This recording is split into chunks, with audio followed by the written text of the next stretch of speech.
Hello, welcome to another tonalist landscape oil painting demonstration. This is your painter in residence, M. Francis McCarthy, and the painting I'm bringing you today is called Morning Glow, and I painted this back in May of 2020.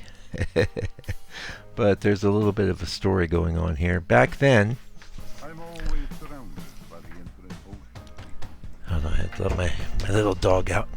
Um, Back then, I wasn't doing the 15-minute ones. The channel was mostly live, and it was actually like almost just right after this video that I started doing the 15-minute versions and putting the live versions into the members area. So the members area is about 2.5 years old now. Um, Anyway, I thought it'd be fun to just pop it up. It's middle of the week video, and so kind of a bonus. And you wouldn't have access to this normally. So, and then I thought, well, I could just put it up with some music or something. But I will chat. We'll just chat maybe about painting in general and the year that's come, and some insights. So one of the things is I am doing my underpainting here with black, and I did favor black. Also, we are working on MDF, but it is laminated with some Fijian Kauri, and that was my favorite thing to work with for a long time. It's quite expensive, though, as far as substrates go.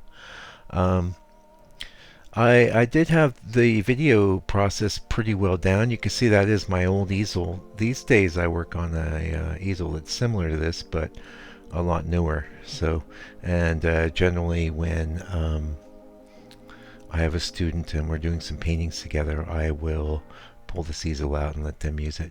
I'm real fond of this painting, and it's been hanging on the wall in my studio gallery, and a lovely young lady came in today and bought it, and I love it when young people buy art. It's not the first time that's happened, and it's really encouraging to an old guy like me to see young people love art enough to, part with their hard-earned dosh, and invest in something that is beautiful and permanent, at least as permanent as anything can be in this material world. It would take a fire or something to destroy this. It wouldn't probably do that great immersed in water for a long period, but for the most part it's a fairly substantial thing that will stand the test of time, especially if it's being used the way it was designed for, which is hung on a wall and appreciated. Yeah. So I had toned this board sort of a raw sienna color. Sometimes I work on that tone, and I remember at the time it was a little bit of a throwback. It was a little bit of an odd board. Since that time I've started working more on hardboard, mostly hardboard. But I have kind of gotten back into MDF, but these days I just prefer the actual MDF surface on its own. Yeah. Now, the long form video for this is in the members area, and if you remember, you can find it. It is June 9th, 2020. And everything on the channel at that time was live. So the reason I stopped, though, is I think a lot of people just didn't have time to watch a 3-hour video. Oh, and I was getting increasingly less comments and feedback, so I just figured, well, I'm going to do something different, and that's what I did. And I think it was a great decision. The members area does bring in some income, which is awesome, because we all got those damn bills to pay. But also it's there for people that really want to. Wow, I'm using the art spectrum. I didn't even realize that. This is 2.5 years ago now, right? Yeah, don't force me to do the math, but it was a while back, and so many things are the same, yet so many things are different. That was before the real. Maybe it was in between lockdowns, or I don't really even care, and I know you probably don't care. We'd rather talk about painting anyway. So I did really like using black for my underpainting. It really actually saves a lot of time. The reason I got away from it, though, was because if, like in this case, it was fine. I did the underpainting and I went in and did the painting right on top of it, and everything was all a prima. A lot of times, though, with my underpaintings, I like to do the underpainting and let it sit for a while. The thing is with the black, you have to let it sit quite a while. If you don't let it sit for quite a while, it seems dry, but it starts acting weird and kind of delaminating when it gets hit with not so much wet paint, but the medium and things. I've had it turn into an absolute mess. So I backed off from black. These days, I will use my burnt umber with my Paraline in a similar situation and get a color nearly as dark if I need it to be. But I don't mind it. I can just do that darker bit in my color stage.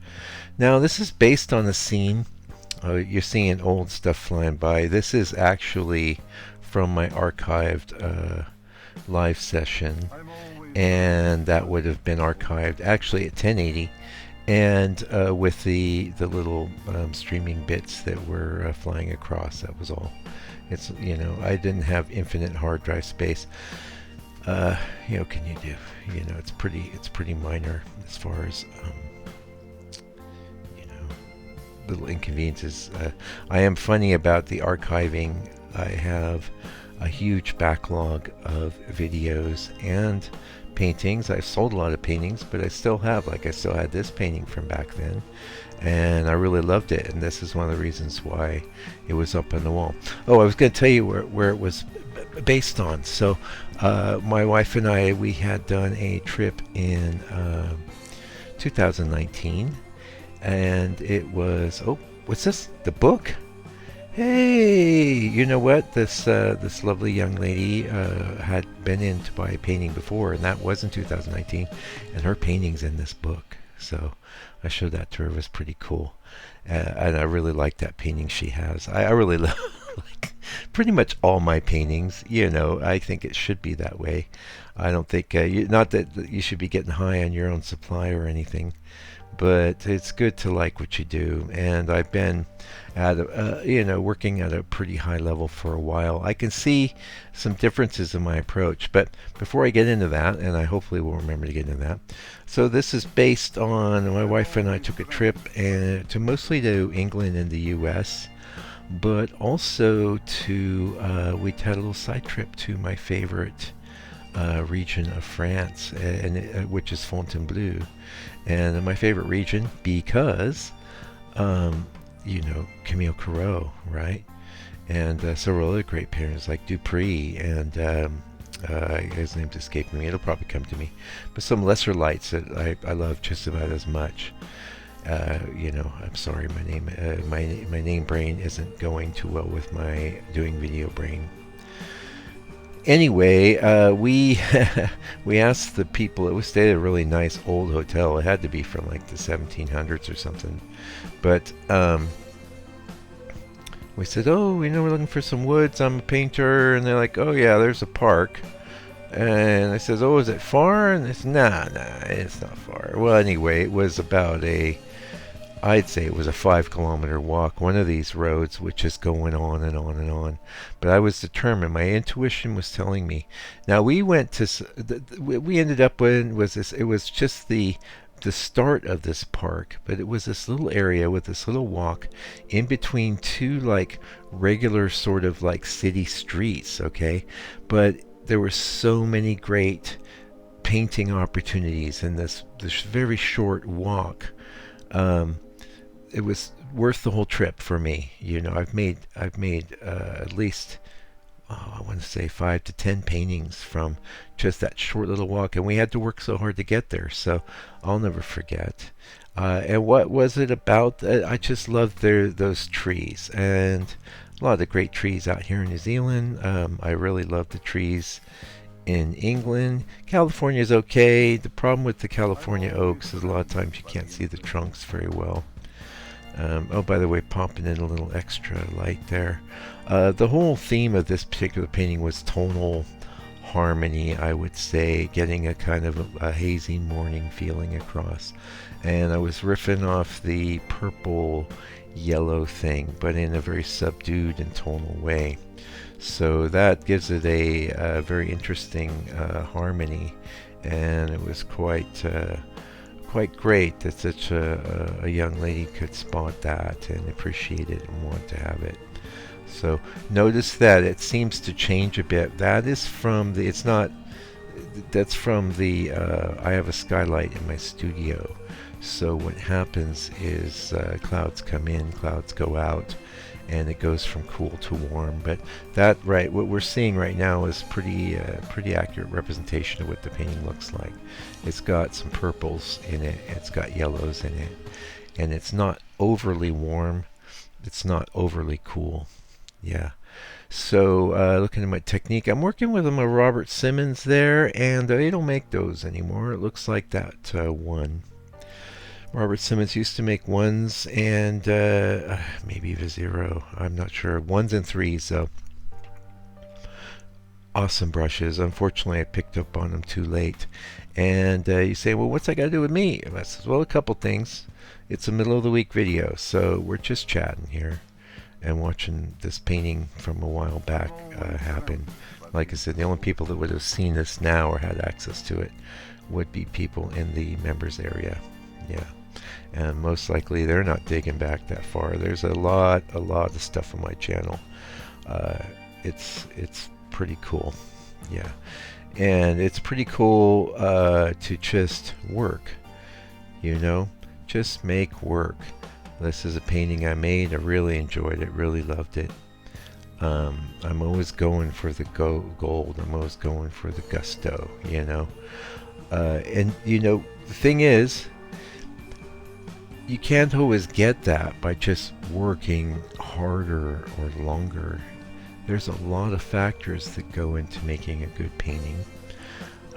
What I try to do is to have a fresh statement that is based on my impression of the scene, you know. And if it's not fresh, if it starts getting overworked, then I'm not happy with it. You know, I don't think that looks good. And if I don't think it looks good, it probably doesn't look good. I probably am giving myself more credit than most other people would, I would think. Oh, hey, look, I got hair back then. I have very short hair and less of it now. Although I'm working on that. I got a solution, I think. Yeah, we'll talk later. Anyway, bonus video. I have, for the weekend, I have some really good, really awesome video to share with you. It's a coastal thing again. But I also am doing a scene that's a meadow scene. I was going to paint it today. But you know, things got away from me. But that's going to not be this weekend, but that'll be coming up. We're going to have a lot of good stuff. And like I was saying in my last video I put up, you know, 2024 might be a good year, might be a bad year, but if I can paint, for me it will be a good year. And I'm looking forward to it. I love to create art, and it's fascinating for me. I don't usually get a chance to visit something from 2 or 3 years ago and look at it, and I can see things that I do there. I actually think I have a bit more simple approach now, a little less brushstrokey.